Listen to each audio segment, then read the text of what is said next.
올라오는 길에 주변을 보니 가을 빛이 굉장히 곱게 물들어 가고 있습니다. 저희 교회에 우리 집사님이 그 대추나무를 두어 그루 심으셨는데 올해 제법 대추가 열어서 몇 알 맛을 보았습니다. 우리 그 장석주 시인께서 쓰신 대추 한 알이라는 시가 있습니다. 잠깐 소개해드리면, 적에 저절로 붉어질 리는 없다. 저 안에 태풍 몇 개, 저 안에 천둥 몇 개, 저 안에 벼락 몇 개, 저 안에 번개 몇 개가 들어있어서 붉게 익히는 것일 게다. 저게 혼자서 둥그러질 리는 없다. 저 안에 무설이 내리는 몇 밤, 저 안에 땡볕 두어 달, 저 안에 초승달 몇 날이 들어서서 둥글게 만드는 것일 게다. 대추야, 너는 세상과 통하였구나. 그런 시입니다. 능력교회가 11월 첫 주에 36주년 된다는 말씀을 들었습니다. 오늘 이렇게 아름다운 교회를 이루기까지는 저절로 되어지는 것이 아니고 많은 여러 가지 일과 사건과 어려움과 고난과 시련, 역경이 있었으리라고 생각을 합니다. 그럼에도 불구하고 주님과 통하고 말씀과 통하고 세상과 통해서 교회가 아름답게 세워진 것이라고 확신합니다. 우리가 역사를 보면 일반적인 사람들의 역사관과 성경의 역사관, 그리스도인의 역사관은 다릅니다. 그리스도인의 역사관, 성경의 역사관은 자연한 것이 없고 전부 하나님께서 간섭하시고 이루시고 진행시켜 오셨다는 역사관입니다. 그러니 저절로 되어지는 것은 없는 겁니다. 하나님의 역사가 있고 뜻하신 목적이 있고 또 그렇게 되어지도록 간섭하시는 섭리가 있는 겁니다. 또 한 가지는 우리 성경의 역사는 일직선의 역사입니다. 돌고 도는 게 아니고 직선적 역사관이죠. 시작이 있고 끝이 있습니다. 창조가 있고 종말이 있습니다. 하나님께서 그 목적하신 대로 일직선으로 이끌어가는 것이 성경의 역사관입니다. 젊은 남녀가 너무 사랑을 해서 그 처음 손을 붙잡을 때 얼마나 가슴이 설레고 감동이 오고 그 짜릿한 느낌이 옵니까? 그런데 인간의 모든 경험은 단회적이죠. 여러분, 그 다음에 손을 잡을 때는 첫 번째 잡는 것과 다릅니다.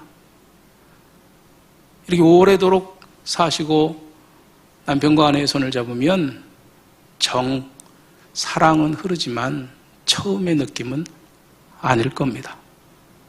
모든 인간의 경험은 단회적이다. 네.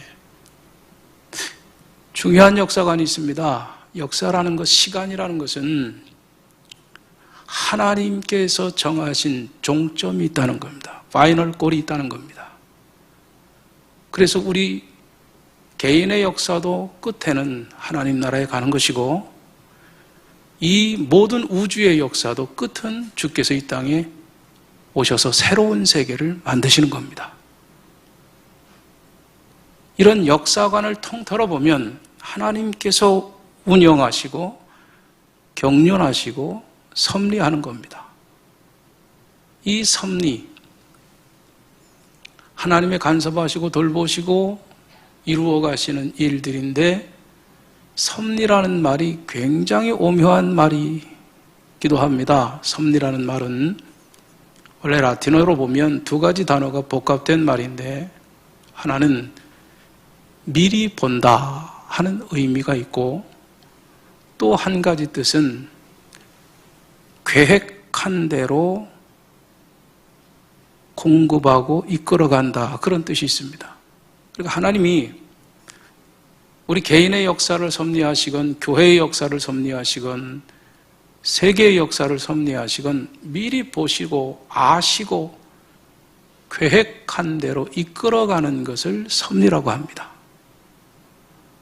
그 자연한 것은 없는 거죠. 우연한 일이라는 것은 없는 거죠. 그분의 높은 지혜와 그분의 깊은 경륜 속에서 그분의 뜻을 이루어 가시는 모든 은혜의 방편을 섭리라고 합니다. 오늘 저는 그 섭리 가운데 여러분과 제가 있다고 믿고, 오늘 이 아름다운 계절에 이 아름다운 축제를 허락하신 것도 주의 섭리 가운데 있음을 믿습니다. 성경은 다 섭리로 가득 차 있습니다. 오늘 그 섭리를 가장 절실하게 느끼고 고백한 사람이 요셉입니다. 요셉이라는 사람은 우리가 잘 알고 있습니다. 그에 대한 정보를 너무 많이 알고 있습니다. 꿈의 사람이요, 그 꿈 때문에 형들에게 버림을 당한 사람이요, 팔린 사람이요, 또 충성스럽게 일했지만 오해를 받아서 감옥에 간 사람인데, 하나님께서 그를 끌어올리셔서 이집트의 총리가 되게 하신 사람입니다. 요셉을 가만히 생각해 보았습니다. 여러분과 함께 말씀을 나눌 것을 생각하고 요셉을 다시 한번 생각하게 되는데, 요셉의 특징이 여러 가지가 있습니다만은 제가 요셉을 다시 볼 때 가장 두드러진 특징은 절제의 사람이다. 절제의 사람이다. 요셉이 17살에 형들에게 버림을 당합니다. 근데 요셉의 전기를 창세기 37장서부터 50장까지 요셉에 관해서 할애해서 소개하고 있습니다만, 요셉이 그 어떤 말을 불평하는 언사나 원망하는 언사나 뭐 낙담하거나 두려워했다는 기록이 없어요. 철천지원수 아닙니까? 자신이 혈육임에도 불구하고 요셉을 구덩이에 빠뜨릴 때 나중에 형들의 고백을 보면, 그 형들이 그가 그 구덩이에서 울며 애걸하며 이야기를 했을 때 우리가 듣지 않았다, 그렇게 말을 합니다. 그러니까 구덩이에 던져질 때 요셉이 살려달라고 애걸했다는 뜻이에요. 눈물로 형들에게 용서를 구했을지도 모릅니다. 형님들, 그래도 우리가 한 형제 아닙니까? 아버지 심부름으로 온 나를 여기다 이렇게 던져서 죽게 합니까? 제발 나를 살려달라고, 용서해달라고 통곡했을 겁니다. 요셉의 입을 통해서는 그 말이 나오지 않았지만 요셉의 앞에 선 형들의 고백을 통해서 그때 요셉의 정황을 우리에게 말씀하고 있어요. 그런데 형들이 자기의 친혈육이요, 골육이요, 한 아버지의 자식인 요셉을 구덩이에 던졌습니다. 끌어올려서 노예 상인에게 팔았습니다. 참 엄청난 충격을 받은 거죠. 이 어려서 요셉이 당했던 이 트라우마, 이 상처는 쉽게 씻어질 수 있는 게 아닙니다. 오늘 본문에 보면 여기 이런 말씀이 있습니다. 요셉이 그 정을 억제하지 못하여 소리 질렀다. 그리고 난 다음에 모든 사람을 다 물러가게 하고 큰 소리로 울었다. 이제까지 요셉이 소리내어서 크게 울어본 적이 없어요. 성경에 보면 요셉이 울었다는 기록이 4번이 나오는데요, 그것도 전부 다른 방에 가서 울었다고 되어 있습니다.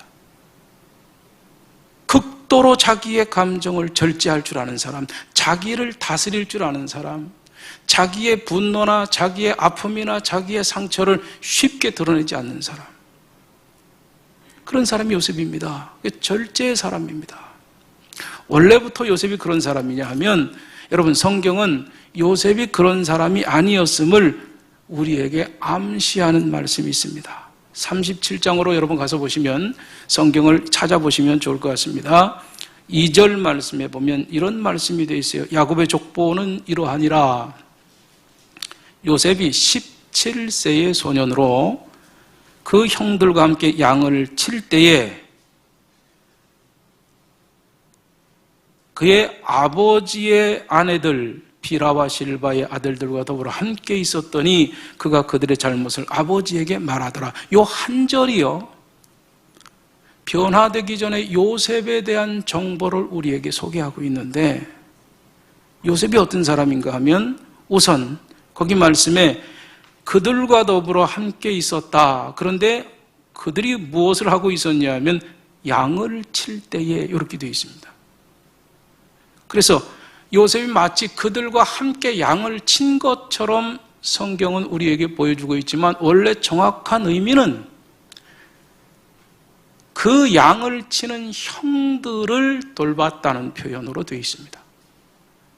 그러니까 요셉이 17살이에요. 그의 형들은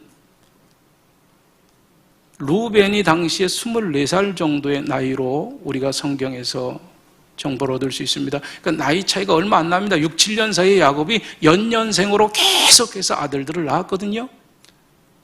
그런데 그 형들이 양을 칠 때 요셉이 그 형들을 돌봤다는 거예요.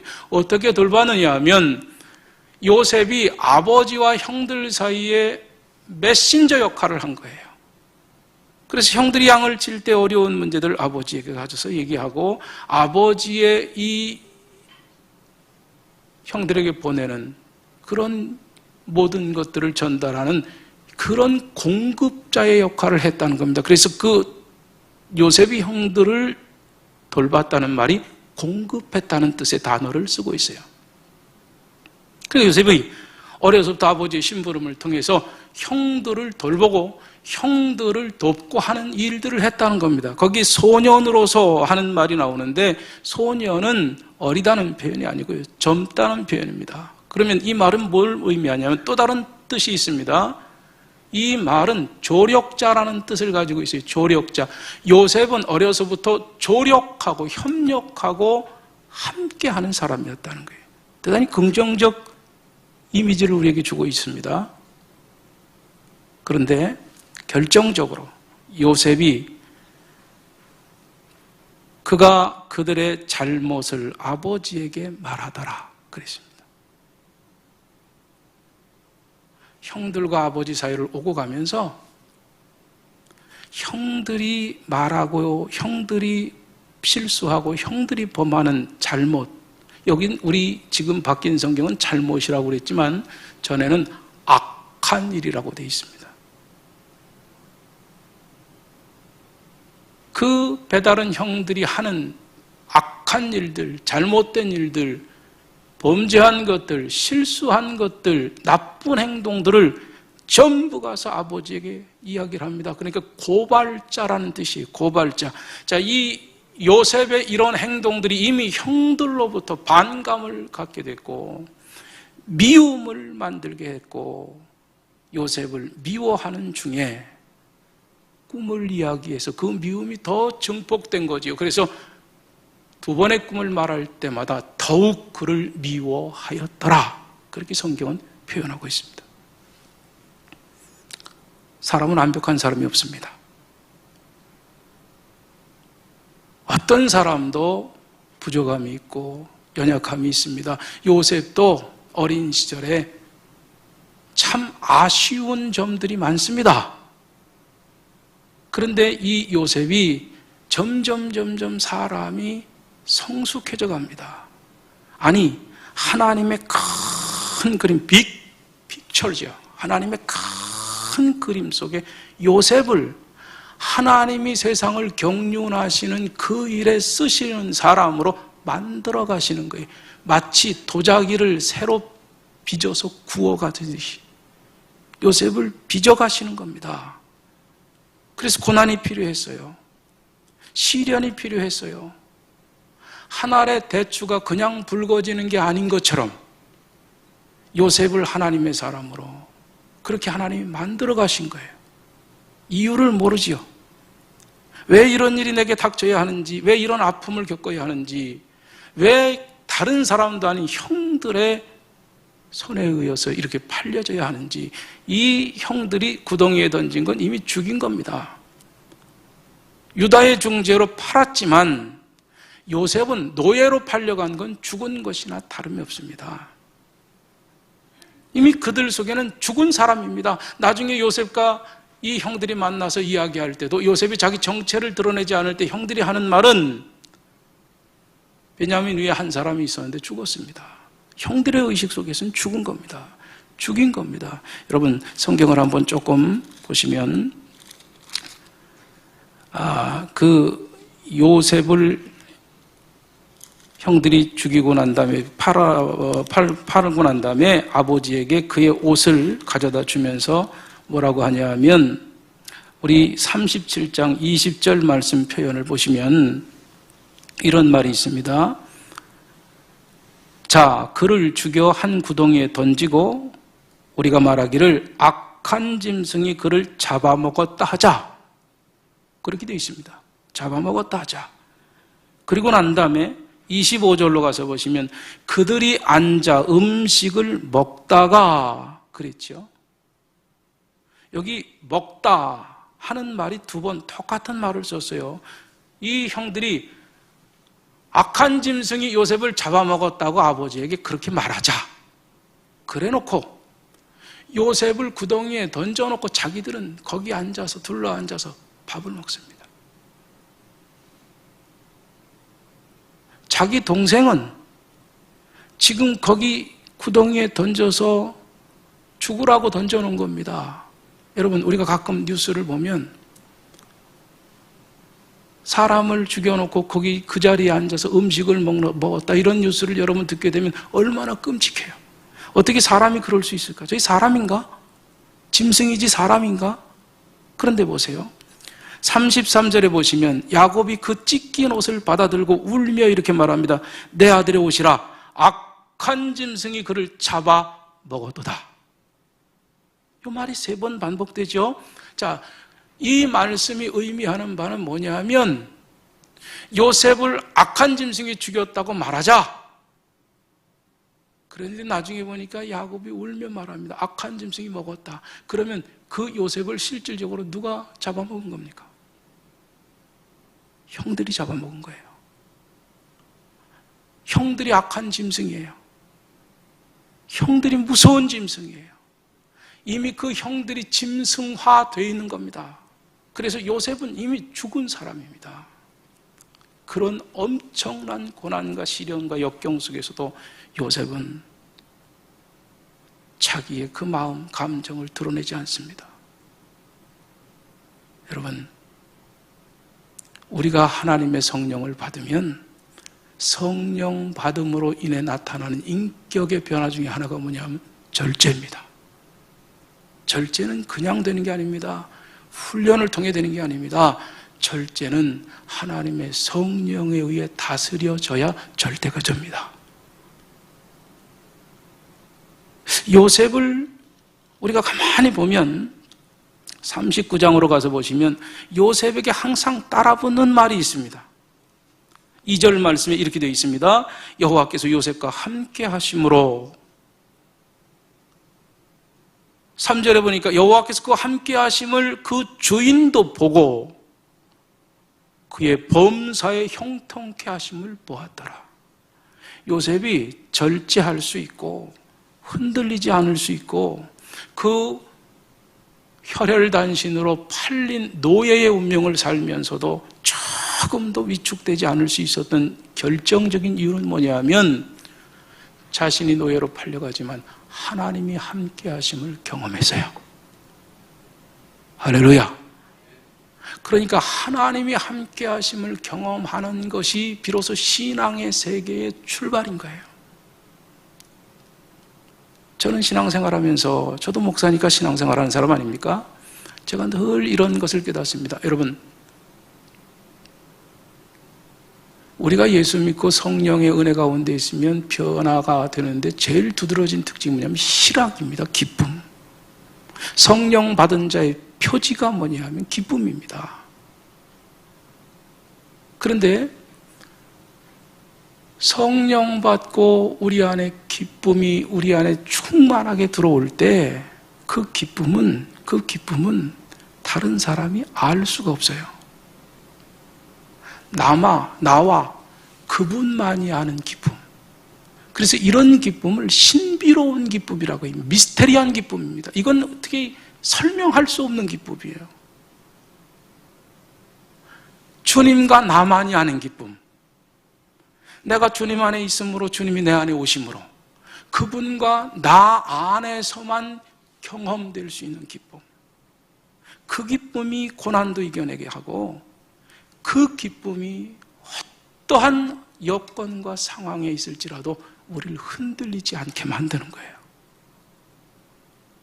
나는 여러분과 제가 다 그 기쁨의 세계에 깊이 들어갈 수 있게 되기를 축복합니다.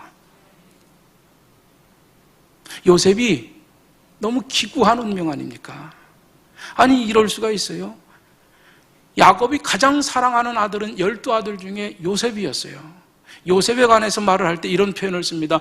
야곱이 노년에 얻었다 그렇게 돼 있죠. 그냥 표현한 단어가 아니에요.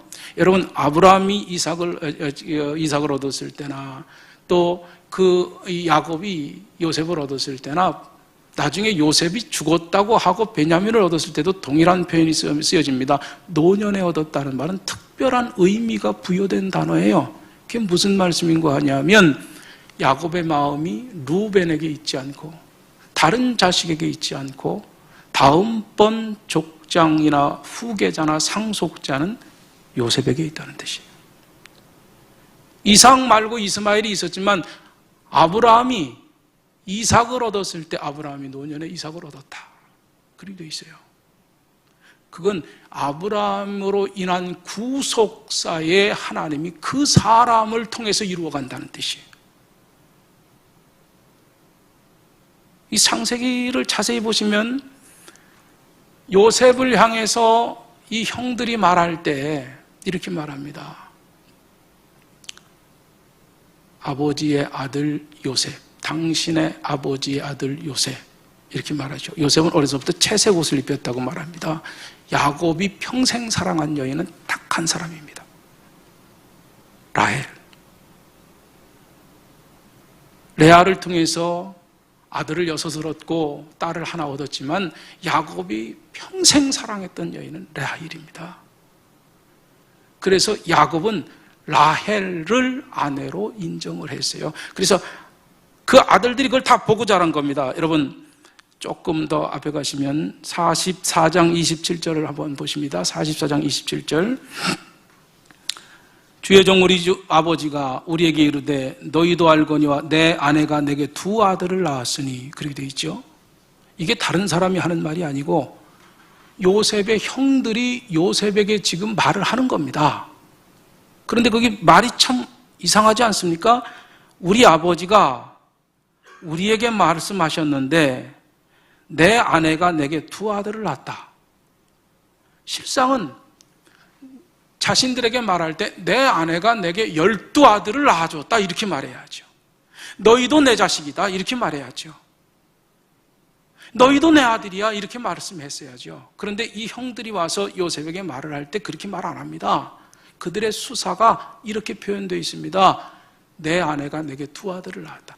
라헬에게 있어서는 아내가 누구밖에 없다는 얘기냐면 라헬밖에 없다는 거예요.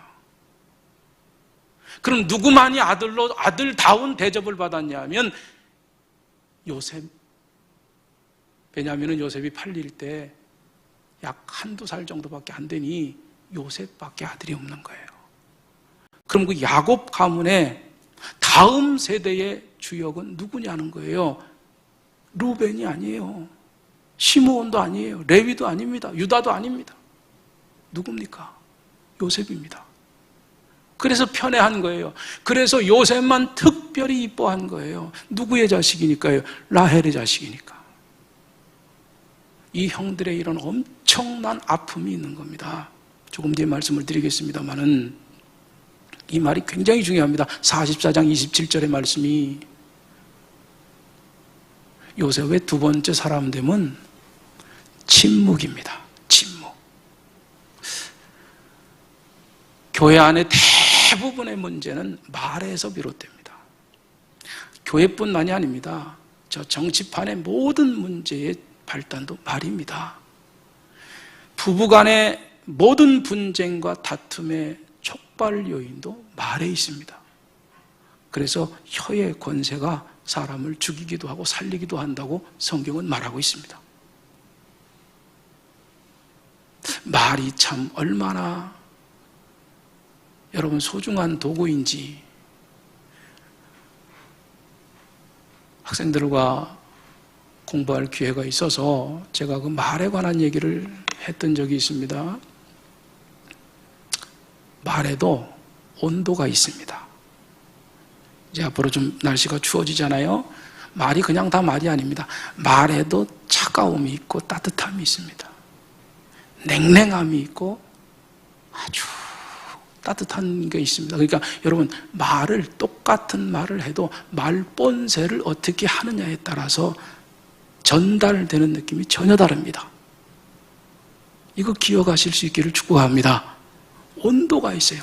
오늘부터 그 말의 온도를 좀 따뜻하게 데펴서 그렇게 사용하면 가정의 분위기가 달라질 겁니다. 교회의 분위기가 달라질 겁니다. 근데 말의 온도만 있는 게 아니에요. 말을 들어보면 표정이 있어요. 그 사람의 말을 들으면 그 사람의 심정이 어떤 것인지 알 수 있어요.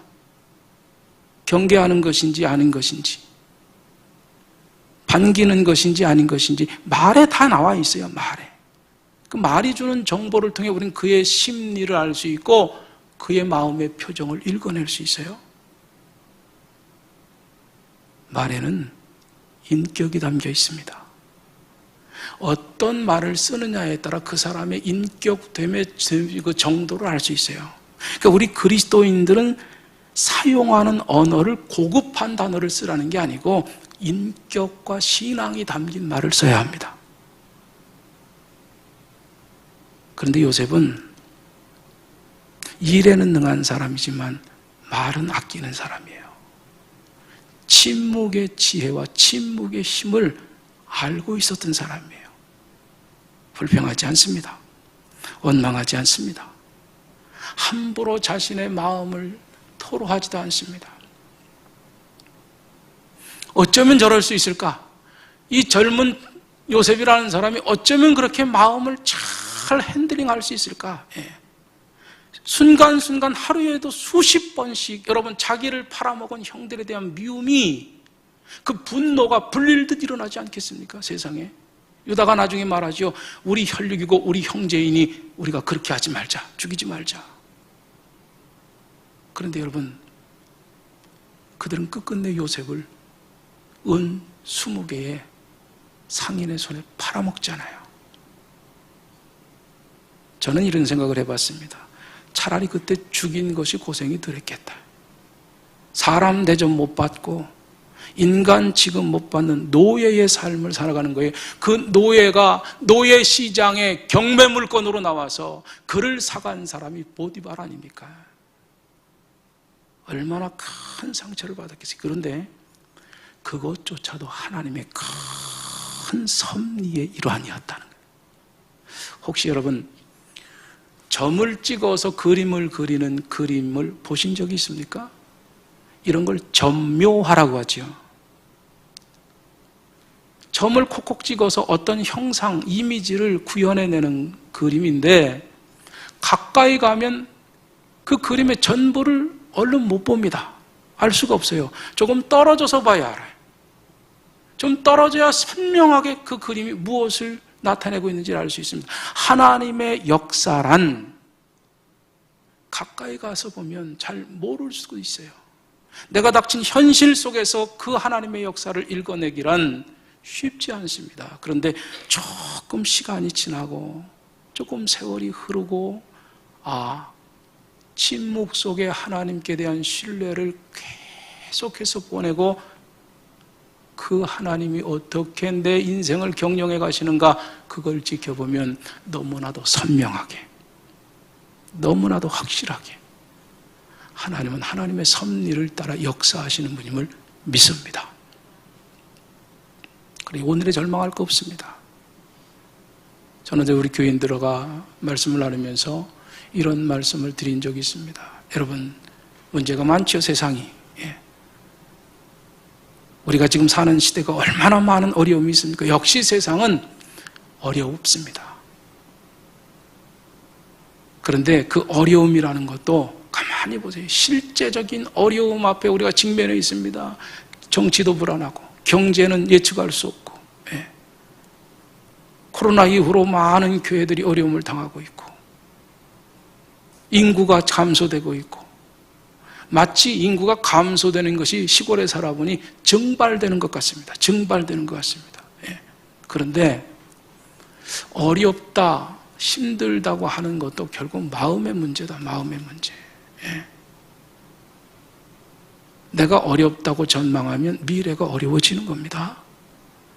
그런데 하나님이 나와 함께 하시기 때문에 하나님께서 하실 것이다 라고 믿으면 하나님의 역사를 날마다 경험하게 될 줄로 믿습니다.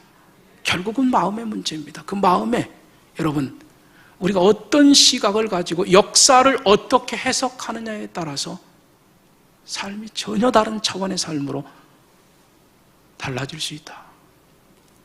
너무 우리가 힘들어서 우리의 마음을 그대로 토로하기보다는 하나님이 그 작정하신 대로 이루어 가시는 모습을 묵묵히 지켜보는 것, 그것이 믿음입니다.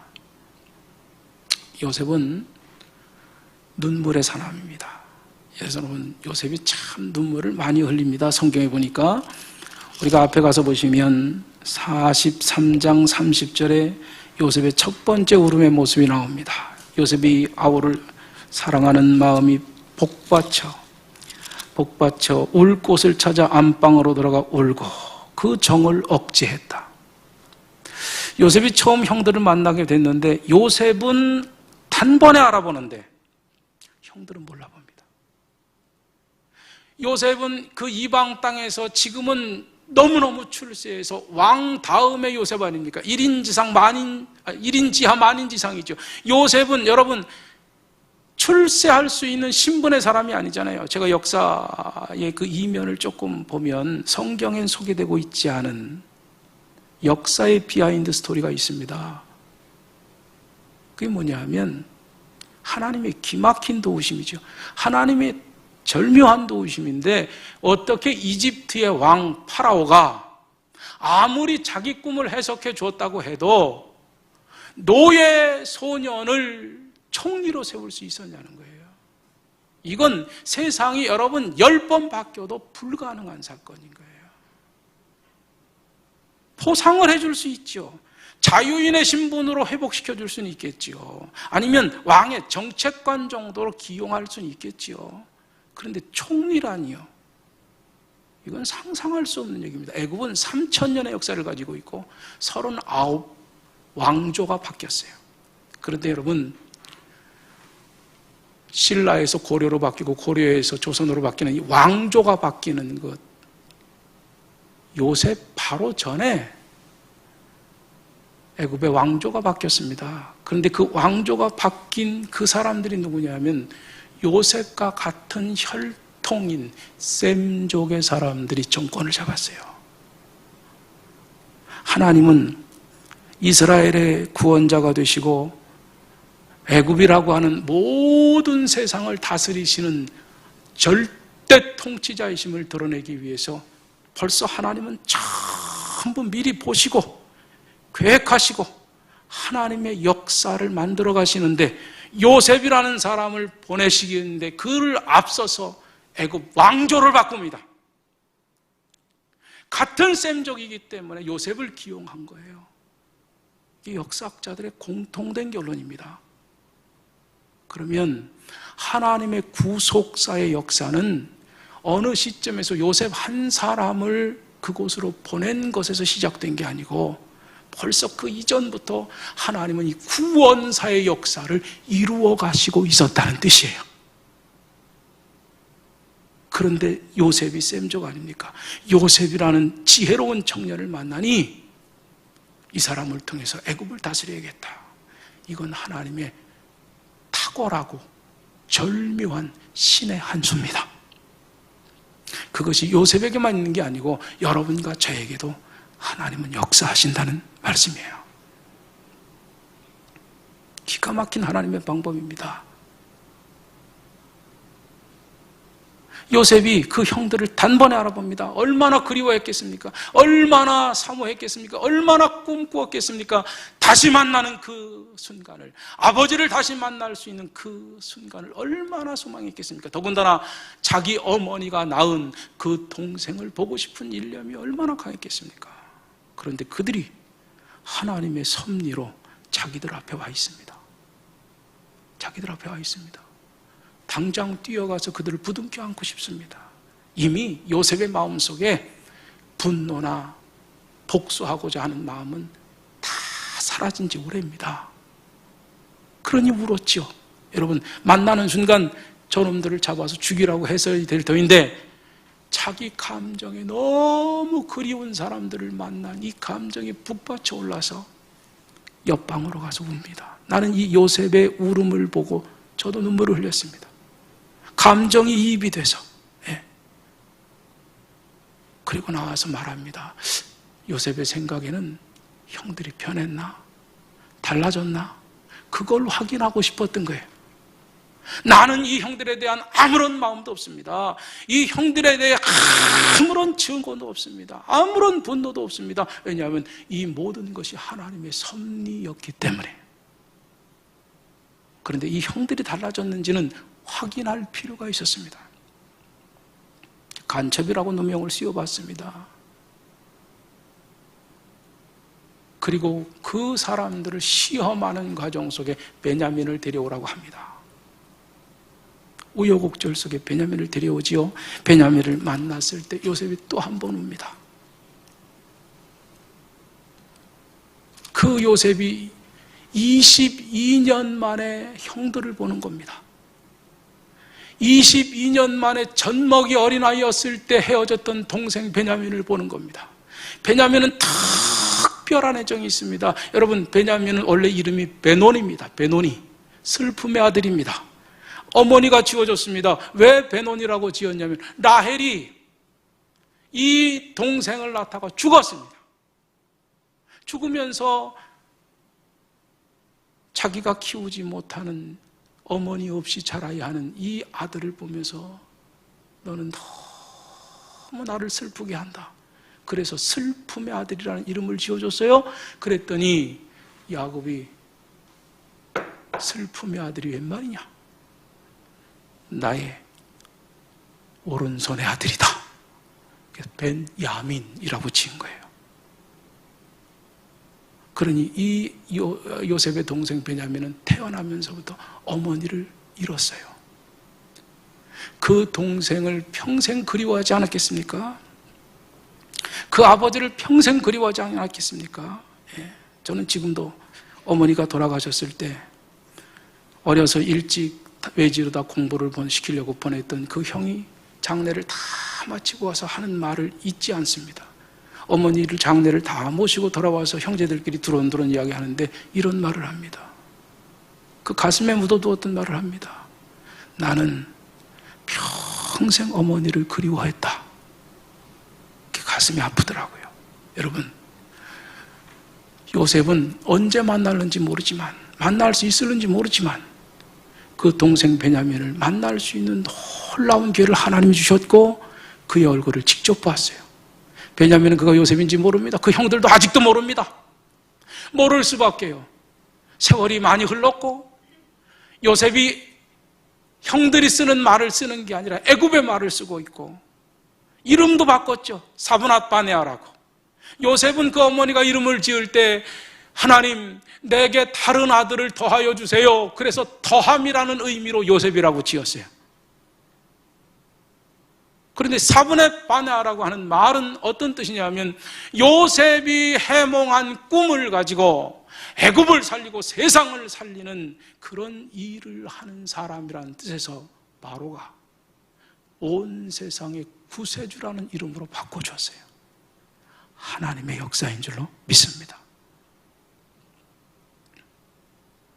여러분, 요셉의 눈물은 모든 걸 다 녹여내는 눈물입니다. 우리가 이렇게 마음에 상처를 입었거나 굉장한 아픔 속에 있었던 사람들이 회복의 과정 속에 그 회복의 단계를 지날 때 꼭 경험하는 게 뭐냐면 눈물입니다. 눈물을 흘릴 때 마음에 그 쌓여졌던 상처들이 풀어지는 거예요. 나를 평생 옥죄고 있었던 그 문제들, 그 사슬들이 다 풀어지는 겁니다. 요셉이 울지 않습니까? 통곡하지 않습니까? 요셉의 그 울음은 묵은 상처를 씻어내는 울음이요, 요셉의 그 눈물은 형들을 용서하는 용서의 눈물입니다. 그런데 검증이 필요해요. 결정적인 검증을 합니다. 이렇게 말하는 걸 여러분 기억하실 겁니다. 은잔이 나왔던 베냐민만 남고 당신들은 다 돌아가라. 이 말이 뭘 의미하는 줄 아십니까? 베냐민을 데리고 요셉에게 갈 때 루벨은 이렇게 말했습니다. 아버지, 동생을 데리고 가지 않으면 시므온이 죽고요, 우리가 다 굶어 죽습니다. 그러니 내 두 아들을, 내가 베냐민을 만약에 못 데리고 오면 그 두 아들을 죽이셔도 좋습니다. 얼마나 그때 문제가 절박했는지를 우리가 미루어 짐작할 수 있어요. 유다가 말합니다. 반드시 데리고 오겠습니다. 내 생명을 담보하겠습니다. 시므온이라는 사람이 요셉에게 그 구금당해서 한 1년여 세월을 지냈습니다. 어쩔 수 없는 상황이 되니까 이제 야곱도 포기했습니다. 베냐민을 잃으면 잃으리라, 데리고 가라, 그러죠. 그 베냐민을 데려오는데 마지막 검증을 하는 거예요. 형들이 과연 달라졌나? 변했나? 괘씸했나? 정말 형들이 옛날 사람이 아닐까? 그래서 요셉이 말합니다. 당신들의 동생만 여기 남고 베냐민만 남고 당신들은 집으로 돌아가도 좋습니다. 그런데 이 형들이 말합니다. 우리가 다 당신의 노예가 되겠습니다. 그 동생을 데리고 가지 못하면 우리 아버지가 죽습니다. 아버지가 말리신 것을 가까스로 설득해서 데리고 왔는데 그 동생과 함께 돌아가지 않으면 아버지가 죽습니다. 그러니 우리 모두가 다 저 동생과 함께 당신의 종이 되겠습니다. 얼마나 달라졌어요. 동생 죽이는 일을 서슴지 않았던 사람입니다. 그런데 그 베냐민에 대해서 이 형들이 보인 반응이 요셉에게는 형들이 변화됐다고 느끼게 하는 시그널이 됐던 거예요. 그제서야 오늘 본문에 정을 억제하지 못하고 웁니다. 큰 소리로 웁니다. 다 풀어내는 울음입니다. 다 용서하는 울음입니다. 여러분, 우리가 은혜 받고 하나님의 사람이 되면 하나님과 나와뿐만이 아니라 사람과 나와, 이웃과 나와 막힌 것이 없어야 합니다. 큰 소리로 울었더니 바로의 궁에 들렸다. 이건 그 울음소리가 바로의 궁에 들렸다는 게 아니라 애굽의 대총리 대신이 통곡했다는 거예요. 그걸 지켜보던 사람들이 왕에게 가서 얘기했다는 겁니다. 우리 대통령이 울면 우리나라에 얼마나 큰 화제거리가 되겠습니까? 요셉이 울었다는 건 이건 굉장히 어려운 문제를 유발할 수도 있습니다. 그런데 요셉이 웁니다. 그리고 말합니다. 내가 요셉입니다. 그런데 오늘 말씀 여러분 보시면 이렇게 말하죠. 4절 말씀에 그들이 놀라서 믿질 못하는 거예요. 요셉을, 그 앞에 있는 사람이 요셉이라는 걸 믿질 못하는 거예요. 너무너무 놀랐습니다. 모양도 달라졌고 말도 다른 말을 쓰고 이름도 바뀌었고 신분이 감히 우러러 볼 수도 없는 애굽의 총리가 되어 있습니다. 저 사람이 우리 동생이라니, 우리가 판 그 사람이라니 믿을 수가 없는 거예요. 그런데 이런 결정적인 증거를 제시합니다. 여러분, 거기 말씀에 4절 하반절에 보면 나는 당신들의 아부 요셉이니 당신들이 애굽의 판자라. 당신들이 나를 이곳에 팔았다고 해서 근심하지 마십시오. 한탄하지 마십시오. 자, 여기 팔았다는 말은 요셉과 형들밖에 모르는 22년간 지켜져 온 비밀입니다. 아버지도 아직 모릅니다. 그 자리에 있는 베냐민도 이 형들이 설마 자기 형을 팔았다고는 생각조차 못했습니다. 이건 그들만 아는 결정적인 증거입니다, 여러분. 그런데 요셉이 이 말을 합니다. 안 믿을 도리가 없습니다. 형님들이 나를 요셉으로 못 믿으시겠어요? 그러면 내 말을 들으세요. 그때 형님들이 판 그 요셉이 납니다. 부정할 수 없는 결정적인 증거를 말한 거예요. 그러나 팔았다고 두려워하지 마세요. 한탄하지 마세요. 내가 알고 보니, 내가 이렇게 시간이 지나고 보니 하나님이 나를 이곳에 당신들의 생명을 구원하게 하시기 위해서 먼저 보내신 겁니다. 할렐루야. 하나님의 섭리를 보는 사람, 하나님의 섭리를 깨닫는 사람에게는 억울함이 없어요. 원망이 없어요. 하나님의 섭리를 보는 사람에게는 미움이 없어요. 그러니까 모든 역사를 하나님께서 하신다. 오늘 본문에 그 말씀이 계속 강조되고 있지 않습니까? 당신들이 한 게 아니라 하나님이 하신 거다. 교회에 하나님이 세우시는 것도 하나님이 하시는 거예요. 여러분과 나를 예수 믿게 하는 것도 하나님이 하신 거예요. 오늘 이렇게 함께 말씀을 나누는 것도 하나님이 하시는 일이에요. 고난과 시련과 역경을 우리 앞에 두셔서 하나님이 쓰실 만한 사람으로 빚어가시는 것도 하나님이 하시는 주도적 역사입니다. 하나님이 하시는 거예요. 그런데 우리는 저 역사 끝에 놀라운 하나님의 은혜가 있음을 믿습니다. 우리는 그걸 바라보고 사는 신앙인들입니다. 여러분, 주께서 여러분과 제 눈을 열어주셔서 더 구체적이고 사실적으로 역사하시는 하나님의 섭리를 매일 보며 그분을 높여드릴 수 있는 놀라운 신앙의 삶이 되어지기를 주의 이름으로 축원합니다.